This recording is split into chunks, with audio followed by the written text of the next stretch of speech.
বন্ধুরা আমার, তরুণ যুবকেরা আমার, হে আমার মুরব্বিয়ানেরা, বিশ্ব নবীকে আমার আল্লাহ রাহমাতুল লিল আলামিন করলেন। হে দুনিয়ার মানুষ শুনে রেখে দাও, ওয়ামা আরসালনাকা ইল্লা রাহমাতাল লিল আলামিন, আমি নিশ্চয় তোমাকে, হে দুনিয়ার মানুষ শুনে রেখে দাও, তোমাদের নবী বিশ্ব নবীকে, হে আমার নবী, আমি আপনাকে সারা বিশ্বের জন্য রহমত স্বরূপ, দয়া স্বরূপ প্রেরণ করেছি। আপনি হলেন দয়ার নবী, আপনি হলেন মায়ার নবী, আপনি হলেন রাহমাতুল লিল আলামিন। শুধু এই পৃথিবীর জন্য রহমত নন, বরং রাহমাতুল লিল আলাম নয়, রাহমাতুল লিল আরদ নয়, রাহমাতুল লিল আলামিন। আলামের বহুবচন হলো আলামিন। এই পৃথিবীটা একটা আলাম। এরকম পৃথিবীর মতো এরকম অনেক অনেক অনেক অনেক million million billion billion Galaxy আছে। হে তরুণ যুবকেরা, আমরা তো অনেকগুলো গ্রহের নাম পৃথিবীতে জানি, ইউরেসান, নেপচুন, প্লুটো, মঙ্গল, চাঁদ, বৃহস্পতি, এইভাবে বিভিন্ন গ্রহের নাম আমরা জানি। এছাড়া million million billion billion Galaxy আছে, অর্থাৎ আলাম। সারা কুল কায়নাতে অসংখ্য আলাম আছে, সারা কুল কায়নাতে অসংখ্য জীবজন্তু প্রাণীর সন্ধান তারা আজও বিজ্ঞানীরা চালিয়ে যাচ্ছে। মঙ্গল গ্রহ থেকে শুরু করে এলিয়েনের সন্ধান তারা পেয়েছে। হে তরুণ যুবকেরা, বারবার চাঁদে চন্দ্রযান পাঠিয়েছে, সেখান থেকে নমুনা সংগ্রহ করে বলছে চাঁদে প্রাণের সন্ধান তারা পেয়েছে, পানির সন্ধান তারা পেয়েছে, মঙ্গল গ্রহে তারা এলিয়েনের সন্ধান তারা পেয়েছে।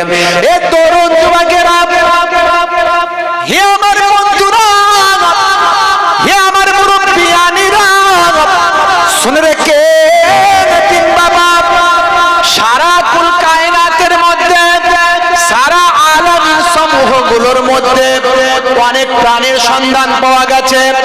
বিশ্বনবী শুধু পৃথিবীর জন্য রহমত নন, বরং পৃথিবীর মতো অনেক অনেক অনেক অনেক ভাই আমার অনেক গ্রহ, অনেক মিলিয়ন মিলিয়ন গ্যালাক্সি, এই সব জায়গার জন্যই আমার আল্লাহ বিশ্বনবীকে রাহমাতুল লিল আলামিন করে পাঠিয়েছে, দয়ার নবী করে পাঠিয়েছেন। সেই নবী আপনাকে আমাকে কি শিক্ষা দিলেন? শুধু কি নামাজ শিক্ষা দিয়ে চলে গেলেন? শুধু কি রোজা শিক্ষা দিয়েছেন? না। শুধু কি আপনাকে আমাকে দিনের কিছু মাসলা মাসাইল শিক্ষা দিয়েছেন? না। সেই নবী এমন শিক্ষা দিলেন যে মক্কার কুরাইশরা মাইট ইজ রাইট, যোজ্জার মুল্লুক তার, মাইট ইজ রাইট, যোজ্জার মুল্লুক তার, এক একটা যুদ্ধ করত 40 বছর 60 বছর ধরে তাদের যুদ্ধগুলো স্থায়ী হতো। দাহিসের যুদ্ধ, বাসুসের যুদ্ধ, এই রকম তারা যুদ্ধ করত। সেই যুগে যে সময় ভাই আমার একটা নারী অগণিত পুরুষের সঙ্গে সম্পর্ক রাখত, একটা পুরুষ অগণিত নারীর সঙ্গে সম্পর্ক রাখত, ক্ষমতার অপব্যবহার যে যুগে চলত, সেই যুগে বিশ্ব নবীকে আল্লাহ তাদের হেদায়েতের জন্য পাঠিয়ে দিলেন। জোরে বলুন সুবহানাল্লাহ। সেই যুগেতে দয়ার নবী, মায়ার নবী এমন হেদায়েত করলেন, এমন হেদায়েত করলেন, যারা নারীদের সতীত্বকে নষ্ট করত, নারীদের অপমান করত, মহিলাদের নিয়ে খেলা করত, যারা দুর্বলের উপর অত্যাচার করত, যারা ভাই আমার অসহায়দের আত্মসাৎ করত, সেই সমস্ত মানুষগুলো হয়ে গেল নারীর সতীত্বের রক্ষক, দুর্বলের রক্ষক, অসহায়ের সহায়। তারা হয়ে গেল মানুষের হেফাজতের জন্য নিজেদের উজাড় করে দিয়েছিল। এমন শিক্ষা নবী দিলেন, এমন শিক্ষা নবী দিলেন, ওই সমস্ত মানুষগুলো বিশ্ব নবীকে এতটাই ভালোবেসে ফেললো, যখন নবী থুতু ফেলতেন তারা হাতে নিয়ে মেখে ফেলতো, মেখে গায়ে লাগিয়ে নিত। তারা দেখতো নবীর থুতুর মধ্যে কোনো গন্ধ নাই, বরং মুশকে আম্বারের চেয়ে বেশি সৌগন্ধ। কি এমন জাদু দিলেন নবী! কি এমন জাদু দিলে যে সময় মানুষ এত খারাপ, সেই সময়ের মানুষগুলো এমন হেদায়েত হলো, নবীর জন্য তারা জীবন দেওয়ার জন্য সামনে রেডি। আমার রাসূলের গায়ে একটা আঁচড় আসবে, মেনে নিতে পারবো না, প্রয়োজন হলে আমাদের মতো শত শত জীবনকে কুরবান করে দেব। কি এমন নবী শিখিয়ে দিলেন, কি এমন বললেন। হে তরুণ যুবকেরা, হে আমার বন্ধুরা, হে আমার মুরব্বিয়ানেরা, শুনে রেখে দিন বাবা, জেনে রেখে দিন বাবা, বিশ্ব নবীকে আমার আল্লাহ নবী হিসাবে কবুল করে নিয়েছেন। পৃথিবীর আদি থেকে, পৃথিবীর শুরু থেকে নবী হিসাবে কবুল করেছেন। হে তরুণ যুবকেরা, হযরতে আদম নবীর আগেতে বিশ্ব নবীকে আল্লাহ নবী হিসাবে কবুল করে নিয়েছেন। বিশ্ব নবীর নূরকে সমস্ত কুল কায়নাত সৃষ্টি হওয়ার আগে, ফারিস্তা কুল তৈরি হওয়ার আগে আমার আপনার বিশ্ব নবীর নূরকে আমার আল্লাহ তৈরি করে আরশে আজিমের মধ্যে রেখে দিয়েছে। বন্ধুরা আমার, তরুণ যুবকেরা আমার, এই মনুষ্যকুল সৃষ্টি হওয়ার আগে আমার আল্লাহ সৃষ্টি করেছেন ফারিস্তা কুলকে। কাদের সৃষ্টি করেছেন? ফারিস্তাদেরকে। হে তরুণ যুবকেরা, ইসরাফিল আলাইহিস সালামকে সৃষ্টি করেছেন প্রথম ফারিস্তাদের মধ্যে। তারপরে সৃষ্টি করেছেন তার 500 বছর পর মিকাইল আলাইহিস সালামকে। তার 500 বছর পর সৃষ্টি করেছেন হযরতে জিবরাইল আলাইহিস সালামকে। তারও 500 বছর পর সৃষ্টি করেছেন হযরতে আজরাইল আলাইহিস সালাম। হে তরুণ যুবকেরা, তাহলে মানুষ সৃষ্টির আগে আল্লাহ তৈরি করেছেন ফারিস্তাদের, কিন্তু সব কিছুকে সৃষ্টি করার আগে আপনার আমার আল্লাহ বিশ্ব নবীর, দয়ার নবীর নূরকে প্রথম সৃষ্টি করেছে। সেই নূরকে আমার আল্লাহ সবচেয়ে প্রথম সৃষ্টি করেছেন, কিন্তু মানুষ নবী হিসাবে মানুষ করে, বান্দা করে এবং নবী করে পাঠিয়েছেন সবচেয়ে শেষে। জোরে বলুন সুবহানাল্লাহ। অর্থাৎ আমার আল্লাহ নবীকে আগে থেকেই সিলেক্ট করে নিয়েছেন, সিলেক্ট করে নিয়েছেন।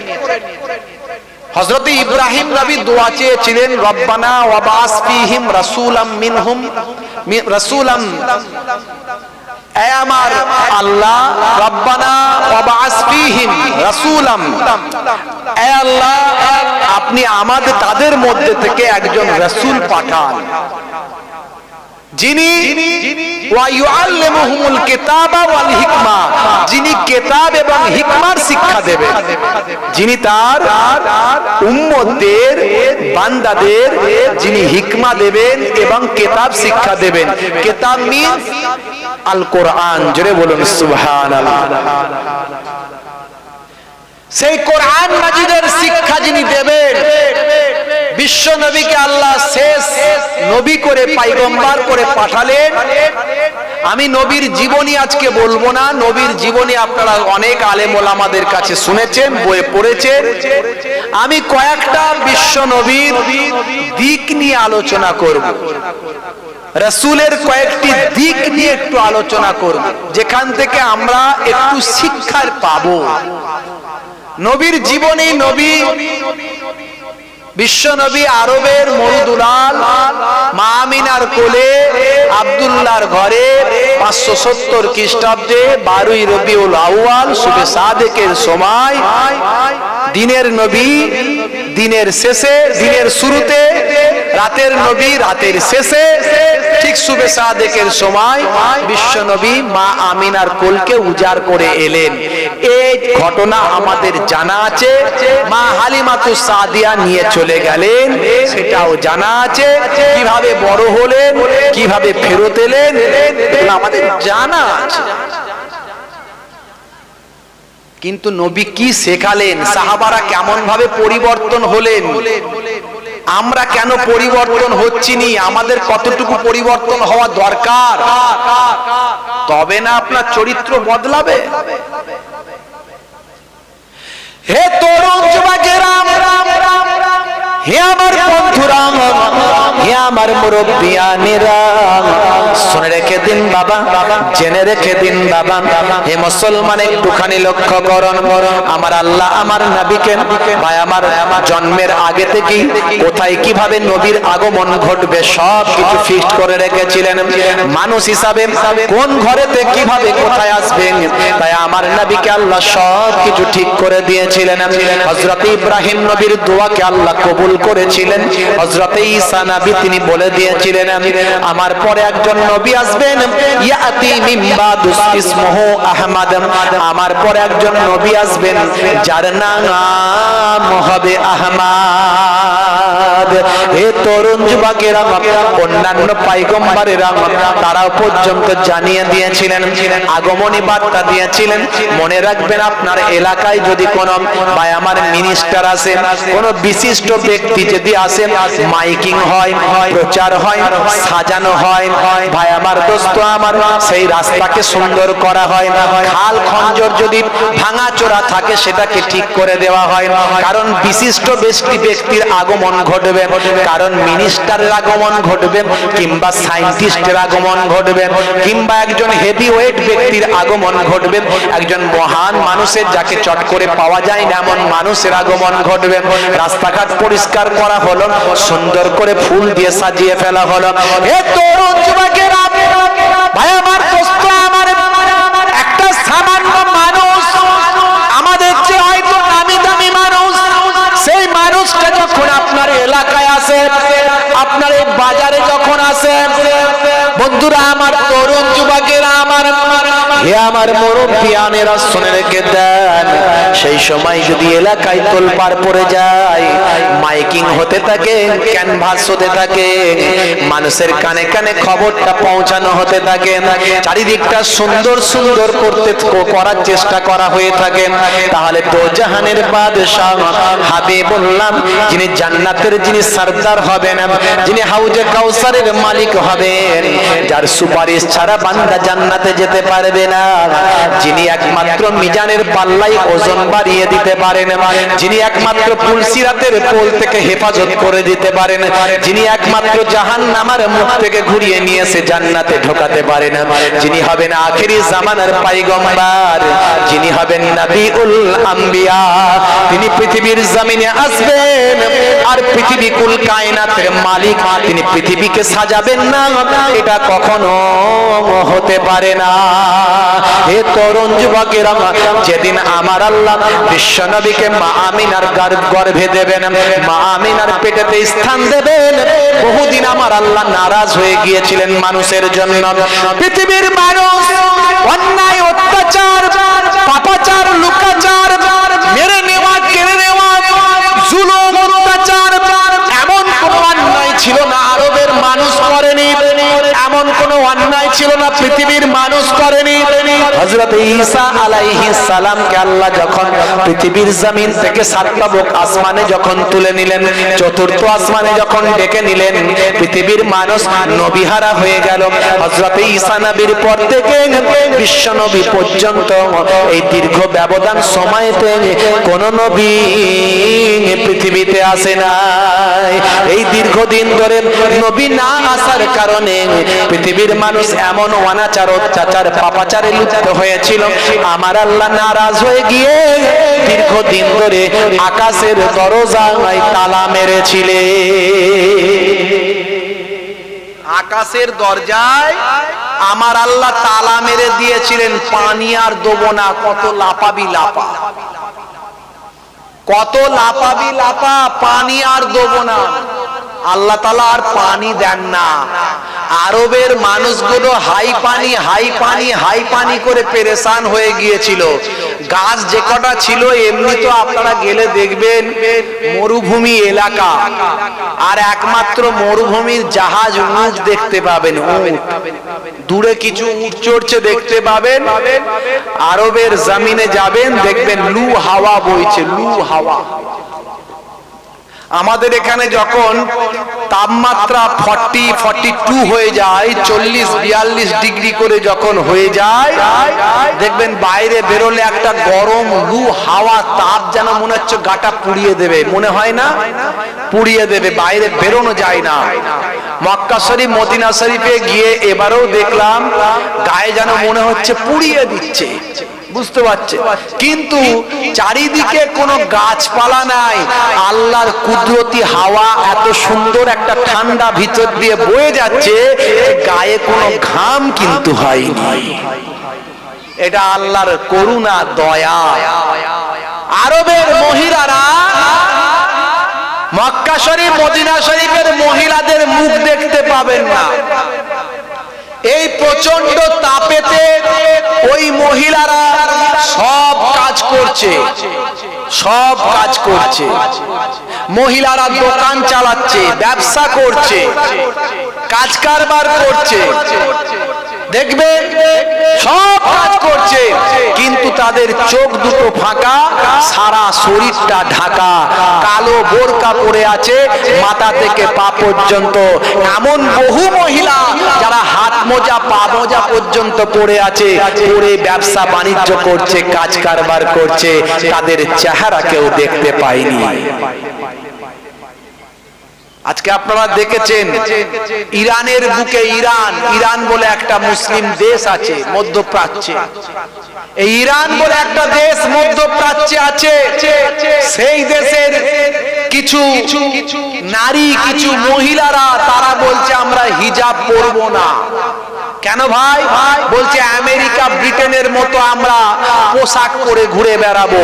অর্থাৎ আমেরিকা ব্রিটেন দেখেছেন আপনারা, তারা সেখানে ভাই আমার এমন কোন পোশাক নাই যে তারা পরে না, হাফ প্যান্ট পর্যন্ত মহিলারা পরে ঘুরে বেড়ায়, আছে না নাই? সর্বাপেক্ষা আমেরিকা ব্রিটেন এই সমস্ত পাশ্চাত্যের দেশগুলোতে সমীক্ষায় দেখা যাচ্ছে তারা সর্বাপেক্ষা পরকীয়ায় বেশি ব্যস্ত। এমন অনেক সন্তানের জন্ম হয়েছে যার বাপকে তারা সন্তানেরা জানে না, বাপকে সন্তানেরা জানে না। ভাই আমার, আত্মহত্যার পরিমাণ ওই সমস্ত পাশ্চাত্যের দেশগুলোতে আত্মহত্যার পরিমাণ বেড়ে গেছে। তারা টেনশনে ভোগে, তারা মানসিক রোগে আক্রান্ত, তারা মানসিক স্বস্তি পায় না। তার কারণ তাদের জীবনটা হলো উচ্ছৃঙ্খল জীবন, যা মন চায় তারা তাই করে, তারা কোনো গাইডলাইন মানে না, তারা কোনো শৃঙ্খলাবদ্ধ সমাজ নয়, তাদের মধ্যে ধর্মীয় চেতনার তেমন খুব আঁটোসাঁটো ব্যাপার নাই। তারা সবকিছুকে ফ্রিডম মনে করে, স্বাধীন মনে করে, যেটা ইচ্ছা সেটা করে। তারা এত পরিমাণে পরকীয়ায় ব্যস্ত যে সমীক্ষায় দেখা যায় যে তাদের এখানে এমন বহু ভাই আমার সন্তানের জন্ম হয়েছে, তারা তাদের পিতৃ পরিচয় জানে না। বন্ধুরা আমার, তরুণ যুবকেরা আমার, আপনারা জানেন আমার আল্লাহ নারাজ হয়ে গেছে। নারাজ হয়ে গিয়ে ওই সমস্ত জায়গাগুলো থেকে পৃথিবীর মানুষের জন্য একটা ভয়ঙ্কর অসুখ দিয়েছেন। সেই অসুখটার নাম হলো HIV বা এইডস। হযরতে লূত নবীর জামানার ইতিহাস আপনাদের জানা আছে, কোরআনের তাফসীর পড়লে পাবেন।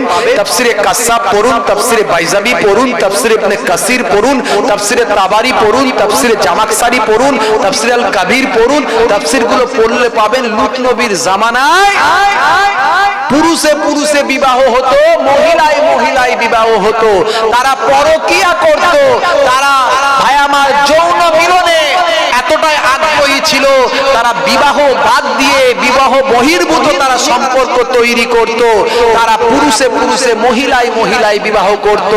আমার আল্লাহ নারাজ হয়ে গেলেন, তাদের এই ক্রিয়াকর্ম আমার আল্লাহ নারাজ হয়ে গিয়ে 12 জন ফারিস্তা পাঠিয়ে জিব্রাইল ফারিস্তার ডানা দিয়ে ভাই আমার লূত নবীর জামানার জালেম কওমকে মাটির তলায় উল্টে দিলেন, একেবারে চাগিয়ে নিয়ে উল্টে দিয়ে তাদের ধ্বংস করলেন। চোখেরই পালকে দেখো ধ্বংস হলো, চিরতরে বন্ধ হলো সমকামী মন। চোখেরই পালকে দেখো ধ্বংস হলো, চিরতরে বন্ধ হলো সমকামী মন। হলো কোরআনে না লূত লুত নবীর উম্মতের হলো এলান কোরআনে না, লুত নবীর উম্মতের সমকামী নাই রে তারা, নাই রে দুনিয়াতে জেনাকারী নাই রে তারা, নাই রে দুনিয়াতে জেনাকারী নাই রে তারা, নাহি রে দুনিয়াতে সমকামী নাহি রে তারা, নাহি রে দুনিয়াতে। তাদের শক্তি ক্ষমতা কত ছিল, তাদের তাকত কত ছিল, তাদের ভয়ে কাঁপতো মানুষ ছিল বাহাদুরি। জানেনি খোদার গজব আসবে এখনই, তাদের ভয়ে থাকতো মানুষ ছিল বাহাদুরি। জানেনি খোদার গজব আসবে এখনই, হুসাইনি বলে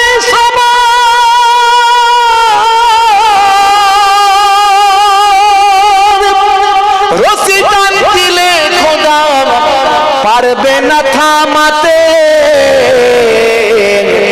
সমকামী নাই রে তারা, নাই রে দুনিয়াতে জেনাকারী নাহি রে তারা, নাই রে দুনিয়াতে অপরাধী নাহি রে তারা, নাহি রে দুনিয়াতে জেনাকারী নাহি রে তারা, নাহি রে দুনিয়াতে। আজকে মুসলমানদের মধ্যে জেনা ব্যভিচার বেড়েছে না কমেছে? জোরে বলেন। রাগ করছেন নাকি আমার কথায়? কি গো বলে হুজুর এই সব কেন ওয়াজ করছেন? ভাই যেখানে রোগ সেখানে ওষুধ দিতে হবে। আপনার ক্যান্সার হয়েছে আর আমি আপনাকে খাওয়াচ্ছি পাতলা পায়খানার ওষুধ, কাজ হবে?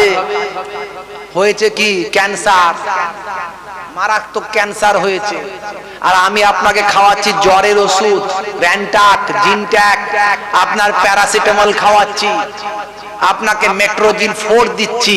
হয়েছে কি ব্লাড ক্যান্সার, রক্তে ঢুকে গেছে। পয়জন কোথায় ঢুকেছে? রক্তে।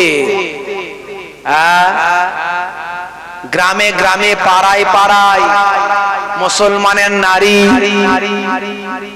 করছে বাড়াবাড়ি, স্বামীর কথা বলছে ও আমার স্বামী দরকার নাই আর তুমি। মুসলমানের নারী করছে বাড়াবাড়ি, স্বামীকে বলছে স্বামী লাগবে 26 ইঞ্চি টিভি, না হলে তোমার মতো স্বামী করে দেব আমি আরি।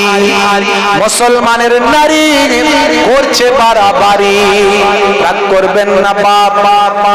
মুসলমানের নারী নিজের স্বামীকে আর ভালো লাগে না, এবার একটু দূরের দিকে চলে যাচ্ছে, আত্মীয়দের মধ্যে কোনো ছেলেকে পছন্দ। মুসলমানের যুবক নিজের বউকে আর ভালো লাগে না, এবার একটু অন্য দিকে চলে যাচ্ছে। হাই রে হাই, রাগ করবেন না ভাই।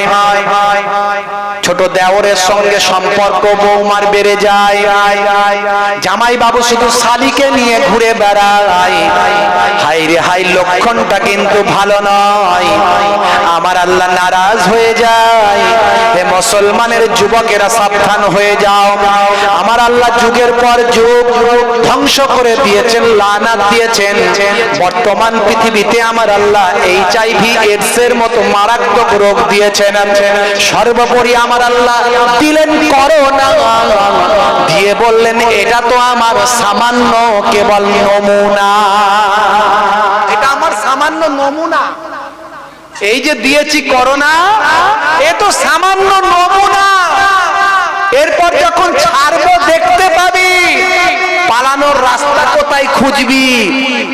এ তো সামান্য একটা নমুনা, নাম এটা দিয়েছিস তোরা করোনা। তোরা আমার ইমানদার মহিলাদের হেজাব পড়তে দিবি না,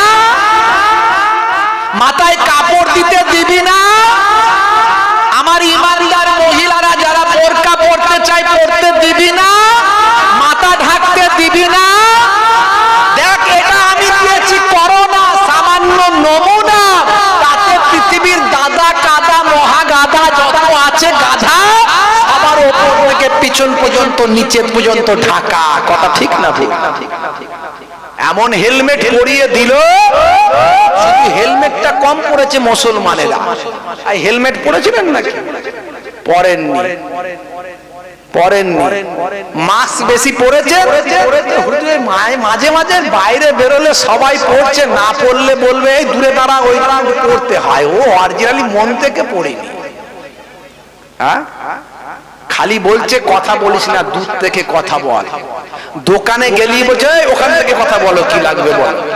আবার বড় বড় লাঠি বানিয়ে দিয়েছে, দিয়ে তাতে ব্যাগ ঝুলিয়ে দিয়েছে, দিয়ে বলছে মালটা এই নাও, টাকাটা ওতে দাও।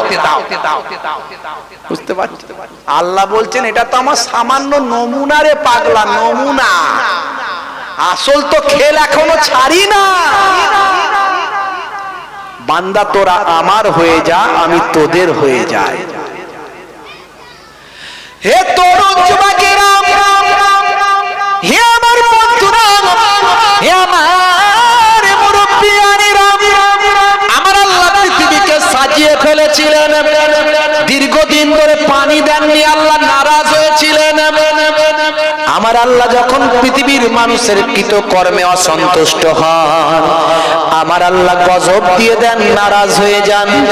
সেই সময়ে আকাশটা তখন পানি বন্ধ করে দিয়েছিল, রহমতের দরজায় তালা লাগানো হয়ে গিয়েছিল, রিজওয়ান ফারিস্তা দরজায় তালা মেরে দিয়েছিলেন। হে তরুণ যুবকেরা, শুনে রেখে দেন, আমার আল্লাহ দেখলেন হাই রে হাই, আমার দয়ার নবী মাতৃগর্ভে স্থান পেয়েছেন। আজকে আমি কেমন করে পৃথিবীর জমিনে পানি কেমন করে বন্ধ রাখি? পৃথিবীর মানুষ হাই পানি হাই পানি হাই পানি করে আহাজারি করে, আরবের মানুষগুলো পানি পানি করে চিৎকার করে। যে কটা গাছ ছিল সেগুলো সব হলুদ হয়ে যায়, পশু পাখিগুলো পানির অভাবে মারা যায়, মাটিটা ফেটে টুকরো টুকরো হয়ে যায়। খরা দেখা দিয়েছে বাবা, দীর্ঘদিন ধরে ফসল নাই। আমার আল্লাহ মাতৃগর্ভে নবীর আগমন ঘটেছে। কেমন করে পৃথিবীকে না সাজিয়ে পারেন? নবী আমার আসবেন পৃথিবীতে, আমার আল্লাহ পৃথিবীর জমিনটাকে সাজিয়ে ফেলবেন। তাই এ তরুণ যুবকেরা, আকাশে ঘোষণা করে দিলেন, হে আকাশের মালাইকা ফারিস্তারা, শুনে রেখে দাও, আমার দোজাহানের বাদশা পৃথিবীর জমিনে আসবেন, যার জন্য আমি সব কিছু সৃষ্টি করেছি, যাকে আমি আল্লাহ সবচেয়ে প্রথমে যার নূরকে তৈরি করেছি, যার জন্য আমি মনুষ্য সমাজকে সৃষ্টি করেছি, সেই আখিরি জামানার পয়গম্বর আসবেন। তারই ওসিলায় আমি আল্লাহ ওয়াদার দিলাম, আকাশে রহমতের দরজা তোমরা খুলে দাও। জোরে হবে না? জোরে হবে না? সেদিন এত পানি পানি হয়েছিল, যেদিন নবী আমার মাতৃগর্ভে প্রবেশ করেছিলেন, নবীকে আল্লাহ মাতৃগর্ভে নিয়ে আসার প্রথম সূচনা করেছিলেন, সেদিন আরবের মাটিটা পানিতে ভেসে গিয়েছিল। আরবের মানুষেরা আনন্দে নাচতে শুরু করেছিল, পশু পাখিগুলো সব আনন্দে আত্মহারা হয়ে নাচতে শুরু করেছিল, মরা গাছগুলো সব ফুলে ফলে ভরে উঠেছিল। সেই বছরের নাম আরবের মানুষ দিয়েছিল সানাতুল ফাতহ ওয়াল ইবতিহাজ, জয় এবং আনন্দের বছর বলে ওই বছরকে তারা অভিহিত করেছিল। জোরে বলুন সুবহানাল্লাহ। সেই নবী দয়ার নবী, আমার আপনার নবী, বিশ্ব নবী। Who is prophet? কে সেই নবী? এনসাইক্লোপিডিয়া বিশ্বকোষ, বিশ্বকোষের রাইটার বলছেন মুহাম্মদ সাল্লাল্লাহু আলাইহি সাল্লাম has been the most practical and most successful of all prophets. Muhammad সাল্লাল্লাহু আলাইহি সাল্লাম একজন অতি বাস্তববাদী এবং অতি সফলকামী সমস্ত পয়গম্বরদের চেয়ে। জোরে বলুন সুবহানাল্লাহ। কে সেই নবী? সাচার কমিটির রিপোর্ট বেরিয়েছে, সারা পৃথিবী সাম্যবাদের ডাক হাঁক দিচ্ছে, সমস্ত মানুষকে সমান করতে হবে, কিন্তু উপরে মুখে বলে কাজের বেলায় করে না। মুসলমান পশ্চিমবঙ্গে বাস করে 30%, যদি সবাই সমান হয় তাহলে চাকরি বাকরি শিক্ষায় 30% আমাদের তো সংরক্ষণ থাকবে, আছে ভাই? নাই। শুধু পশ্চিমবঙ্গে নয়, সারা ভারতবর্ষের দিকে তাকিয়ে দেখুন, ভারতবর্ষে কিছু কম বেশি প্রায় 16 থেকে 20% মুসলমান সারা ভারতবর্ষে, কিন্তু চাকরি বাকরি শিক্ষা স্বাস্থ্য অধিকারে 20% এর সংরক্ষণ আছে ভাই? নাই। তাহলে মুখে শুধু বলা হয় সাম্যবাদ সাম্যবাদ, সবাই সমান সবাই সমান, আর কাজের বেলায় আমি খাবো তুমি বাদ, এর নাম সাম্যবাদ। অর্থাৎ আমি নেব তুমি বাদ, এর নাম সাম্যবাদ। বন্ধুরা আমার, তরুণ যুবকেরা আমার, সাম্যবাদ শিখিয়েছেন আপনারা আমার বিশ্ব নবী। জোরে বলুন সুবহানাল্লাহ। হে তরুণ যুবকেরা, যদি আপনারা যান হজে এবং উমরা, হজে যদি যান একটা জায়গায় যাবেন, জায়গাটার নাম হলো মিনা, জায়গাটার নাম হলো আরাফাত। এই আরাফার ময়দানে আপনারা যাবেন, এই আরাফার ময়দানে গিয়ে দেখবেন একটা পাহাড় দেখতে পাবেন, এই পাহাড়টার নাম হলো জাবালে রহমত। এই জাবালে রহমত সম্পর্কে আপনি যদি একটু জানেন তাহলে আপনাকে ভালো লাগবে।